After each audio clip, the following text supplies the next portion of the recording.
हजुरआमा भन्नु आउँदो रहेछ। यति बेलासम्म सुत्ती हो त? निद्रा लाग्यो। चाँडै उठ्नुपर्छ, घरको काम गर्नुपर्छ, मलाई सहयोग गर्नुपर्छ। अनि हिजो बेलासम्म कहाँ गएको? छिटो आउनु न। के भयो? के भयो?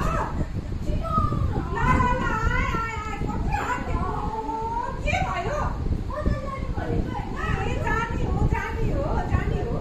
आमा, मलाई एउटा नयाँ सोच अनि डल अनि चकलेट पनि किनिदिनु होस्। ल म मेरो छोरीले भने जति कुरा किनिदिन्छु। ल शनिबार त आउनै हुन्न भने बजार जानुपर्छ।